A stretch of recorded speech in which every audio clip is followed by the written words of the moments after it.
Welcome, everyone, to DEI After 5, the show that focuses on topics across diversity, equity, and inclusion with some of the brightest minds in the industry.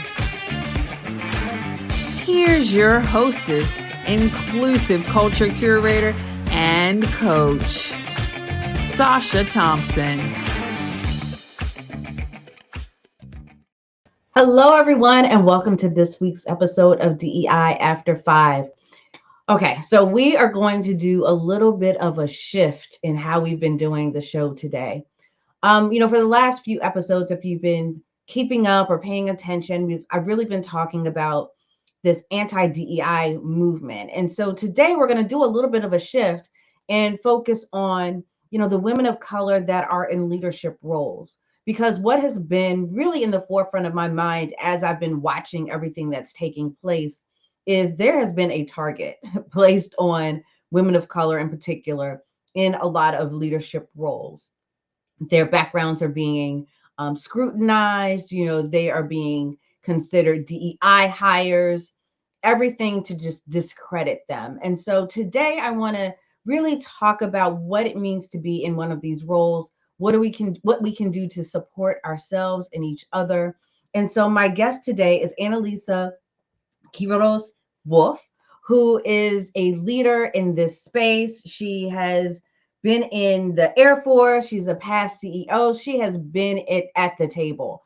And so I really wanted to unpack this topic with her today. So Analiza, welcome to the show. Thanks, Sacha. I'm excited to be here. Thank you. So for folks that may not know who you are, can you tell us a little bit about yourself, more than what I've just said, right? About yourself and why this is a topic that is important to you. So Sacha, you and I share a passion for DEI, and we're about how do we carry forward everyone unleashing their potential, regardless of race, sex, all of the things. And so I stand for being an executive coach now. I am a former CEO of a nonprofit. I also served in the Air Force, as you said. I went to Stanford, went to Northwestern for my MBA, also at Broad, now at Yale.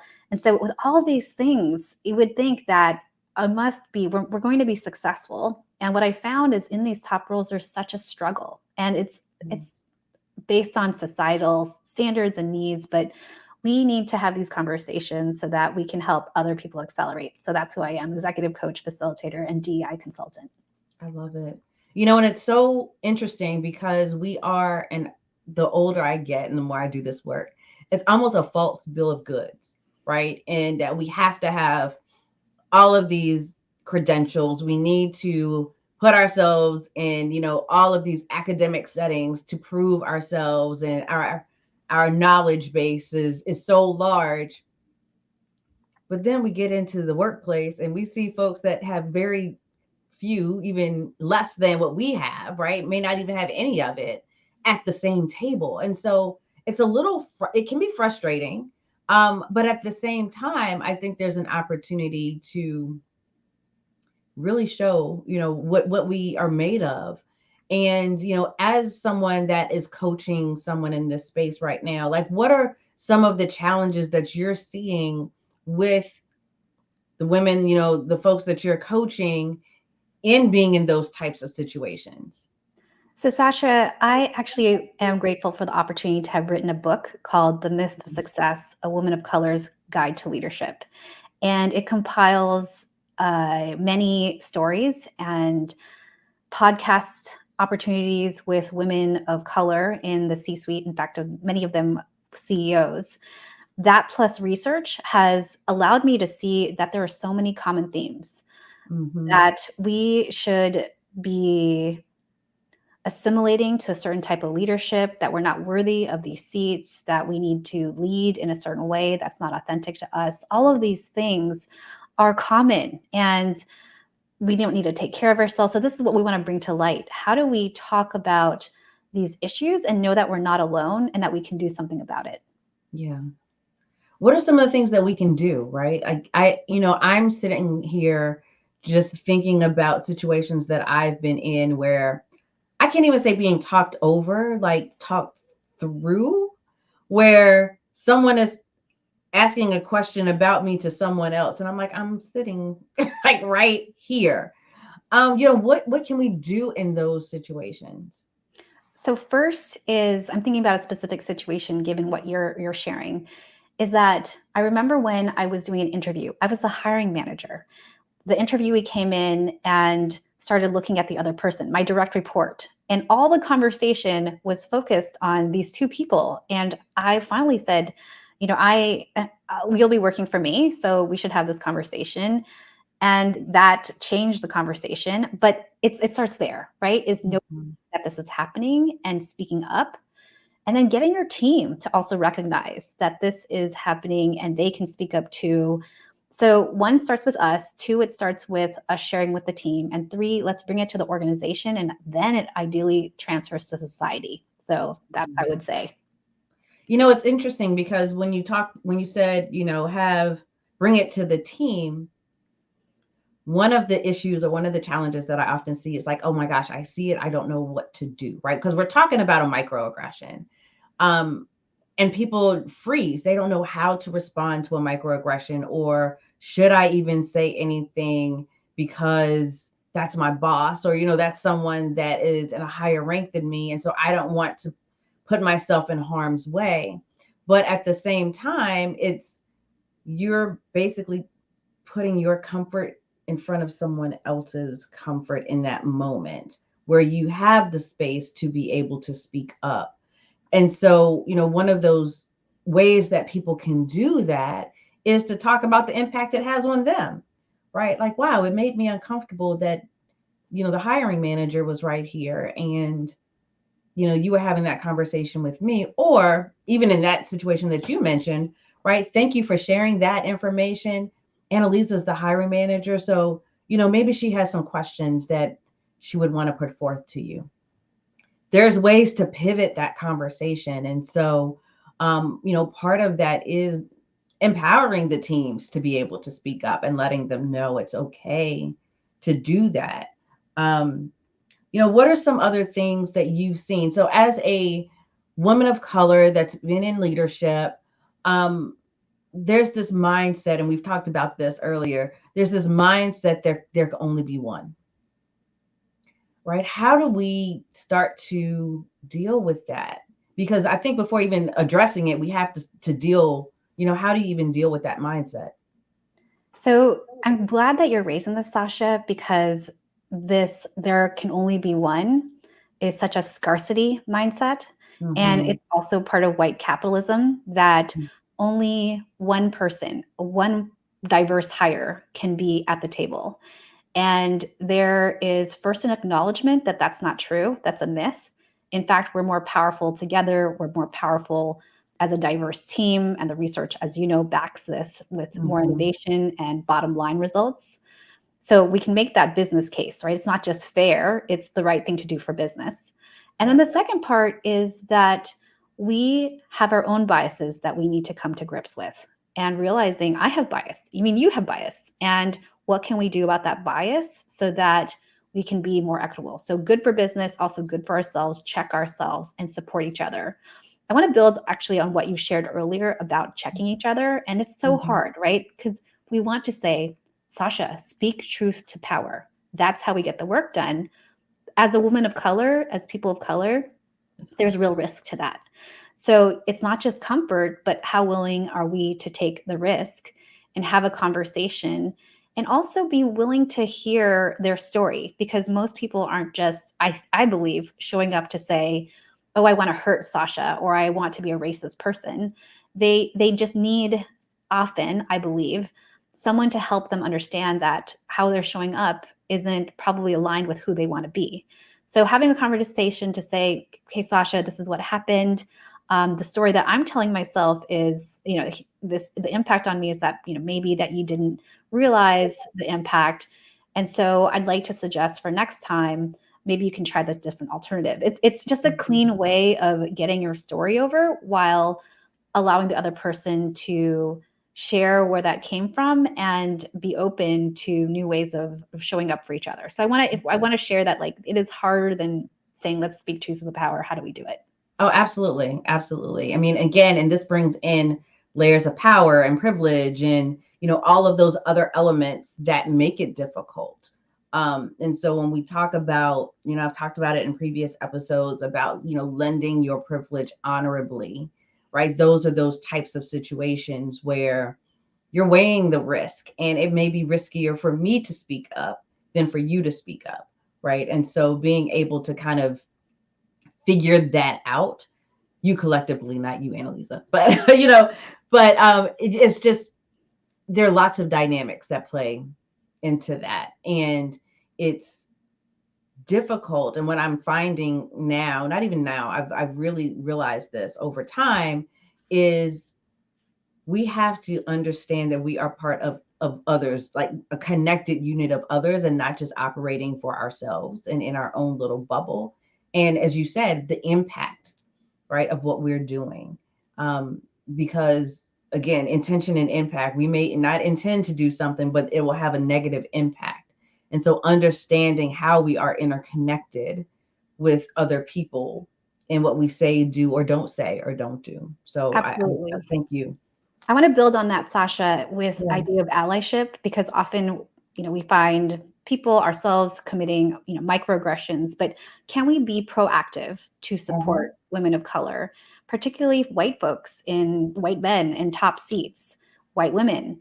And the concept of allyship is more than going to a meeting, and it's more than having a poster, or it is about being in these places of power and privilege, and then utilizing that power, as you mentioned, to support women of color, to say, hey, Sacha, you actually lead that project.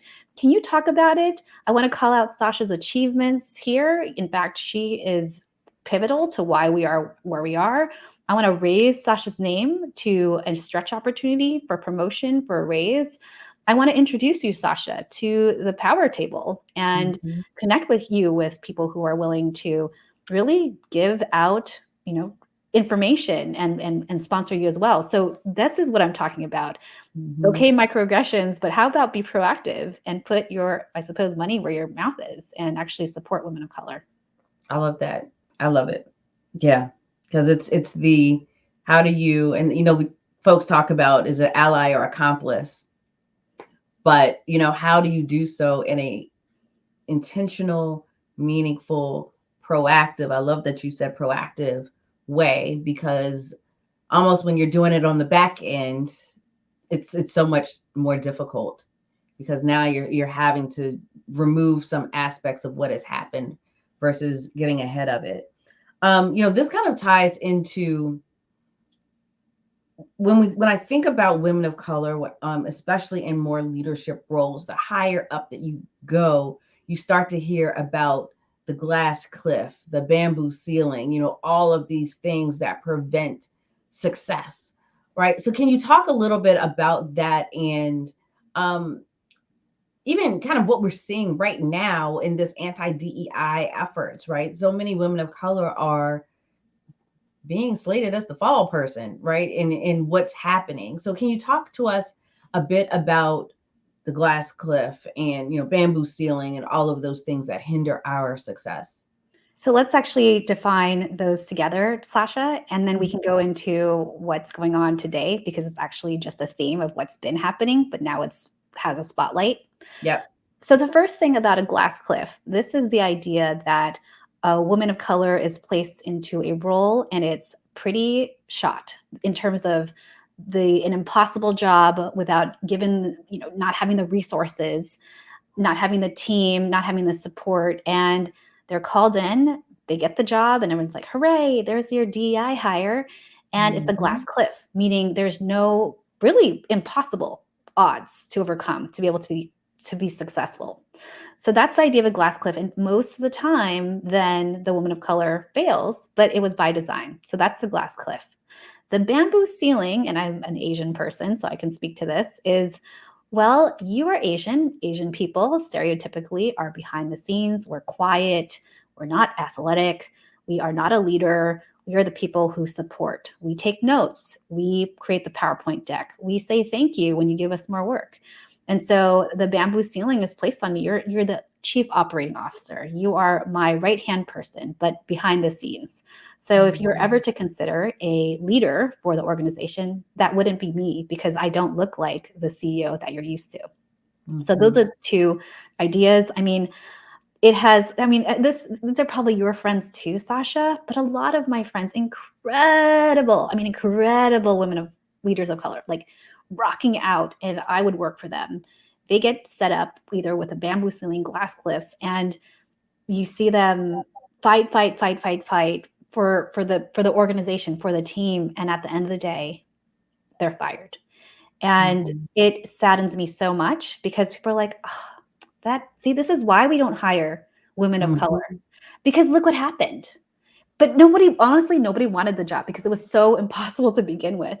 So I want to just name it is not just even being let go of positions or having a transition and the shame of that, but it's also an impact to the women of color's health, family health, not just in the short term, the long term. And we need to talk about what this means, and that there can be, again, proactive ways of supporting women of color to thrive. Things like an executive coach, the work that you and I do, having an environment that's friendly, having other women, other people of color to support.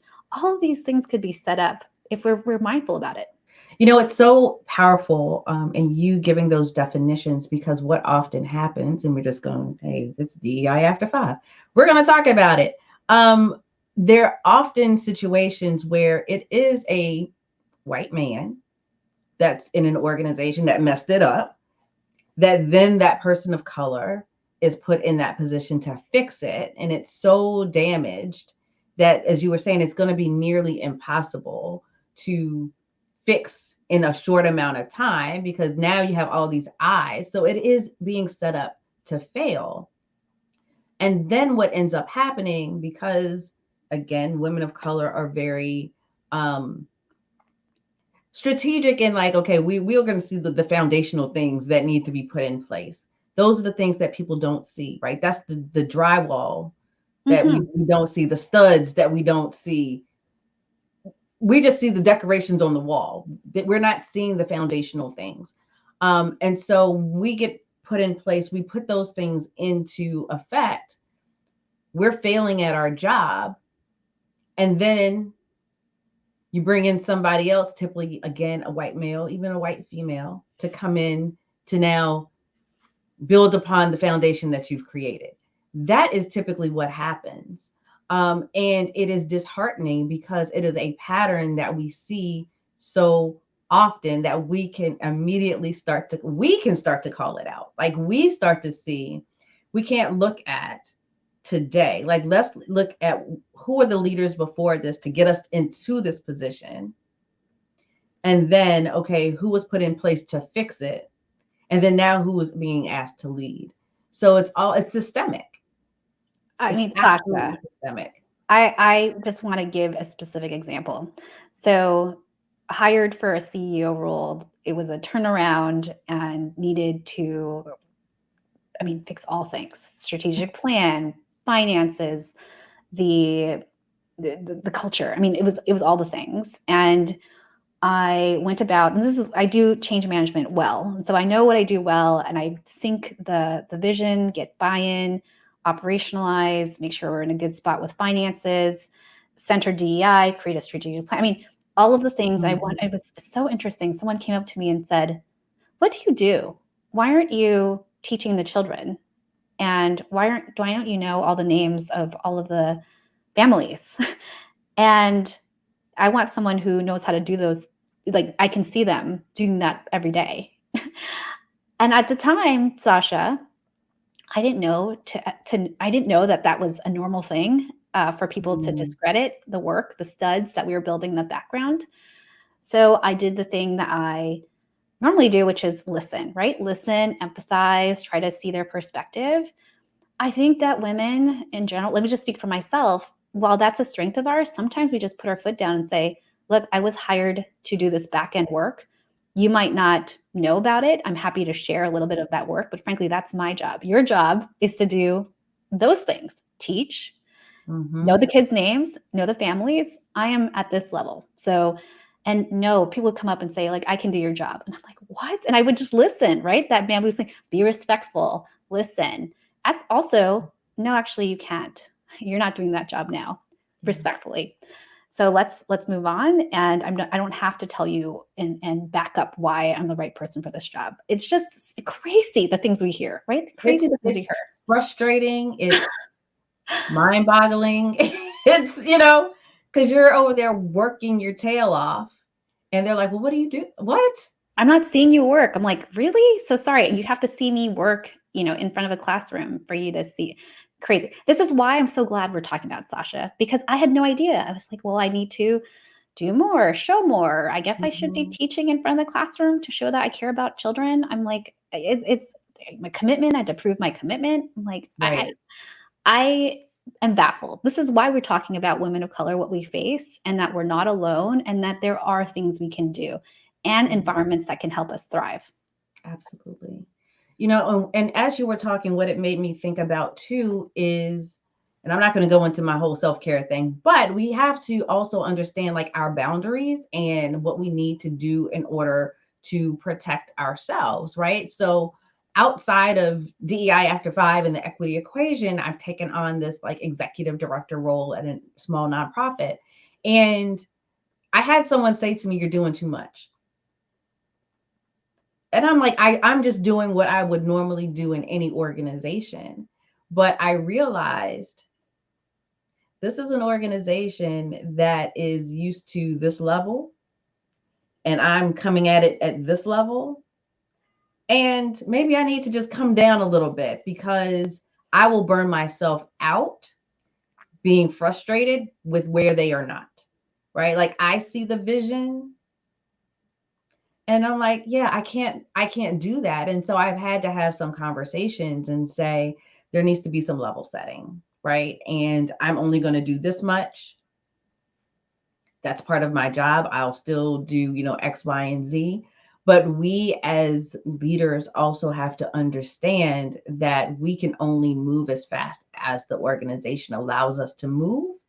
And even in some of those positions, like where we are seeing the vision and they may be there and see the vision, they don't understand, or as you were talking about, you're doing all the foundational things. They don't understand that is so important in order to make the whole machine work more effectively and efficiently down the line. So part of that is, setting boundaries, understanding kind of the limitations of the organization and the limitations of ourselves in that, and figuring out like, okay, how much of me do I want to give in this? Because again, I think as women of color, we give a lot of ourselves into these roles, and it can often feel unvalued. Absolutely. I mean, I want to build on what you're saying, Sacha, because our default is to give an A+ job, right? We're expected to do twice as much, 1,000 times to prove ourselves. We have this built-in unworthiness. I'll just speak for myself, where I did not look like the typical successful person. I wasn't white, I wasn't male. So I need to prove with my work that I was a good worker who was a team player. So we come in with this, I've got to do the best of jobs and more jobs than anyone to show that I am worthy, and to realize that actually I don't have to. And someone told me this, which I want to share here, which was so powerful to me. They said, Analiza, your B is most people's A. You do a B job, and that's going to be amazing. So show up, do a B job, time bound the work you're going to do, and move on. So that's the first thing. The second thing is that there's real judgment when you're not doing the things, right? When you're not slaving away, and that's a very loaded word, but I'm going to use it because it's human capital and people treat us often sometimes like that. And we feel like we have to be on, right? And we hold the boundary to say, no, it's 8:00. I'm not going to be returning calls. I'll talk to you tomorrow at 8 unless something really is burning, to which I'll build systems around that. So it's not going to be me. I'm not the firefighter. And when the judgment comes, because it will, because we're not following the traditional stereotypes of the woman grinding, the woman of color grinding, we have to be ready. We have to be ready to hold our boundaries. our values. Be ready for the haters, because there are haters. I mean, And haters gonna hate. women, right? Yes. I mean, other women of color. I mean, I'm just like, what is going on? And maybe at some point decide whether this is for you and whether it's worth it, because there are costs. There are costs to not only our work, but now we're carrying all of the culture, the toxicity. Change is already hard, and it's our health, it's our families, and we need to know that we can choose to leave and still be a great leader. So we see white people leave all the time, right, Sacha? Like white people, they like jump in jobs, every year, new job. No one ever questions that. And we're like, we got to stick it out to the end until, something terrible happens. But no, we don't. We don't. No. And I wish I had heard earlier in my career, you're doing a great job. You can be of service to a different organization. There's no need to stick it out to the very end at sacrifice of yourself and your family. You can move on. So I just want to share that like, gosh darn, I wish I had heard this episode, Sacha, when I was growing up in the ranks. Yeah. It would have saved me so many tears. And there's two things you said just now. One, I had a client yesterday that got laid off from a position. But this was a place that was just so toxic and draining. And I just always question, like, why are you still there? Like, like, what is it? And this mindset of like, I have to stick it out. And I'm like, well, what if this is a blessing in disguise? Like, what does this now allow you to be able to do?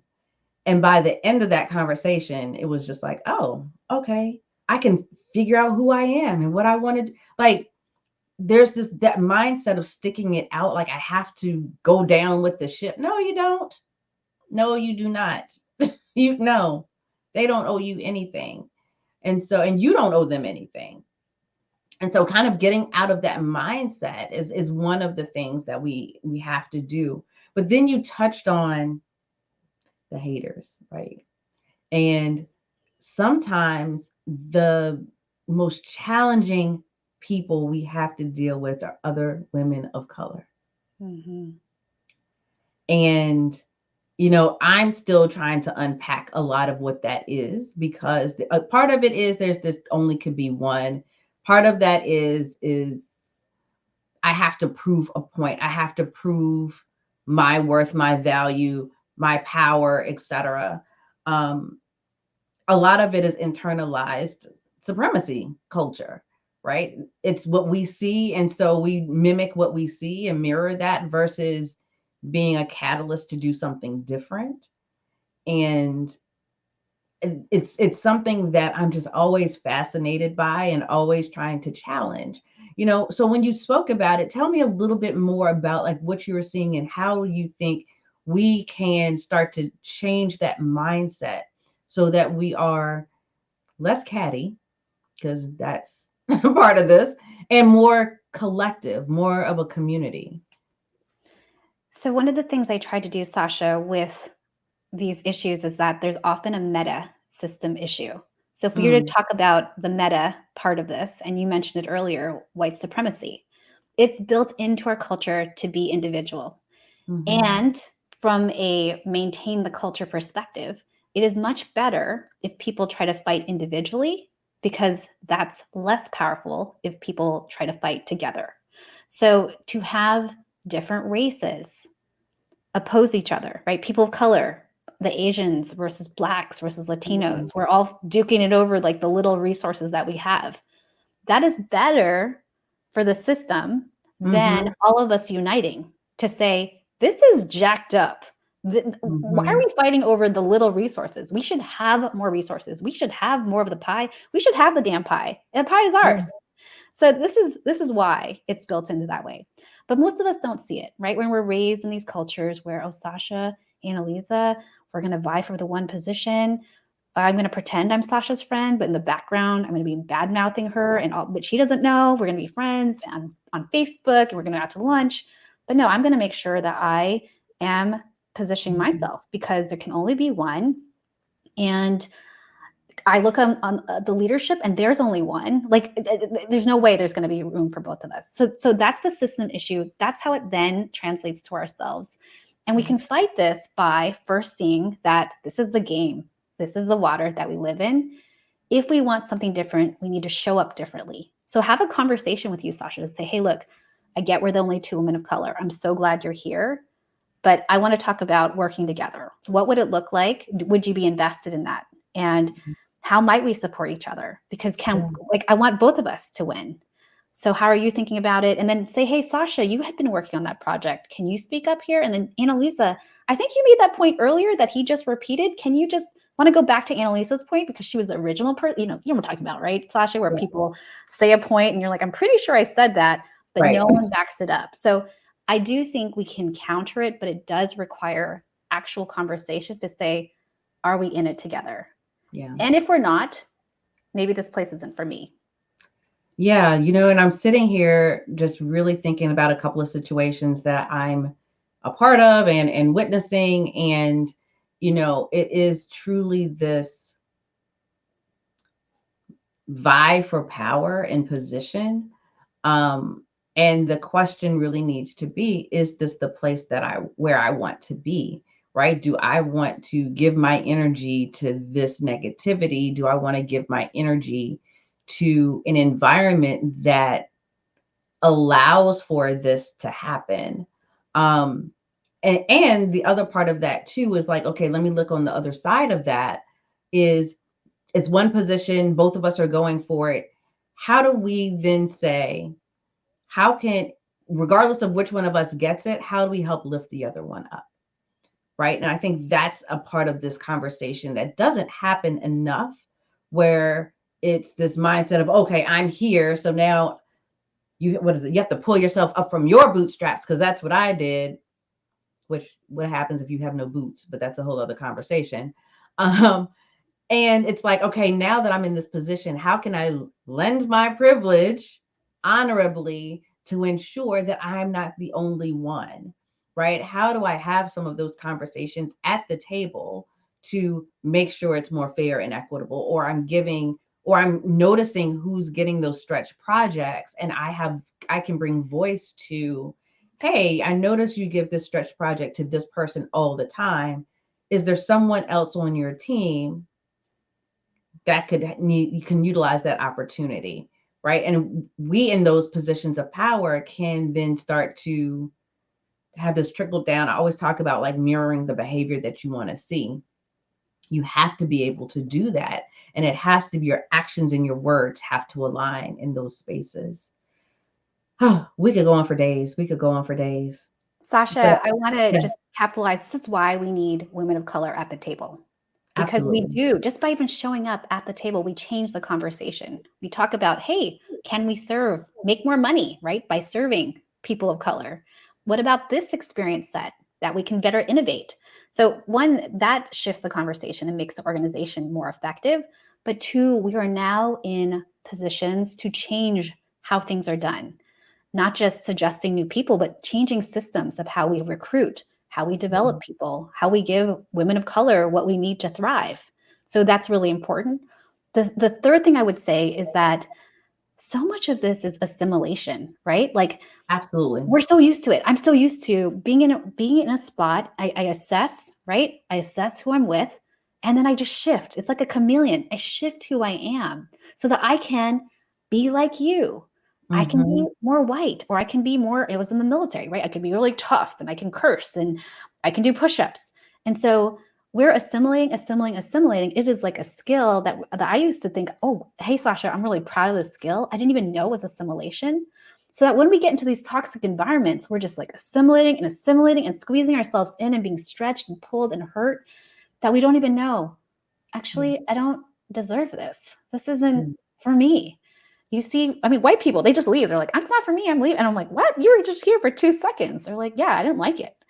Why don't we do that for ourselves to say, this isn't for me, and I don't deserve this.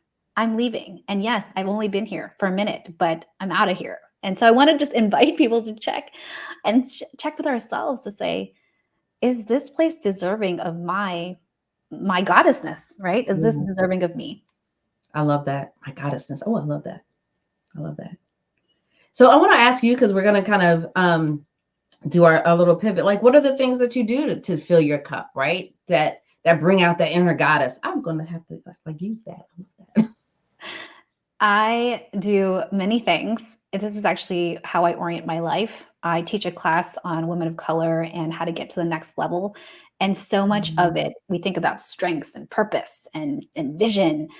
It's also joy. What makes you happy? What fills your bucket? So I'm so glad you asked this question. For me personally, family connection, community matters, but also experiences matter. So can we have these magical moments where we recently came back from Indonesia and brought my 2 young kids and my husband. We were swimming with manta rays and barracudas and seeing the Komodo dragons. I'd always wanted to see that. And so it requires planning, but just like our work where we create strategic plans and project plans and we execute to the deadline, let's do that for our life, right? A big trip like that went a lot of planning and research and obviously budgeting, but it can happen if we set up the same strong strengths that we use in our work actually to our life too. I love it. If folks wanted to connect with you, Analiza, how could they do that? They can go to my website, analizawolf.com. They can also connect with me on LinkedIn. There's my personal LinkedIn, Analiza Wolf, and also my company LinkedIn. That's Women of Color Rise, also Boss Mamas. And you can connect with me on Facebook at my Women of Color Rise Facebook, but also my personal Facebook at Analiza Q-Wolf. And then my YouTube, you can connect with me at Analiza Wolf. And then finally, Instagram, Analiza Wolf. I'd also just want to make a plug, if it's okay, Sacha, for my go for it. The Myths of Success, A Woman of Color's Guide to Leadership. It is, Sacha, I mean, conversations like this and stories and uplifting that there are many themes we have in common, and we lift up 10 here, backed by people's experiences. Women of color who are now at top seats. How did they get there? What were the tough lessons learned, and what do they wish they knew? So please check it out if you'd like. Finally, one more plug. I have a podcast called Women of Color Rise. We just focus on women of color and how we get to the C-suite. Thank you, Sacha. Thank you, Analiza, for being here. Thank you for all your wonderful wisdom. I mean, these are, like you said, the conversations that we need to have, not just once, but on a constant basis, because we need to help each other rise. So I truly appreciate you and the work that you do. Thank you. You're welcome. And thank you all for tuning in to this week's episode of DEI After 5. You know, hopefully you were able to walk away with some nuggets, some aha moments, something that you can take back and really start to think about as you are continuing to move up that corporate or nonprofit or whatever ladder that you're moving up. Please be sure to like, share, subscribe. Tune in every Tuesday at 5:15 p.m. We love to have you here. Be sure to comment as well. And until next time, have a good one.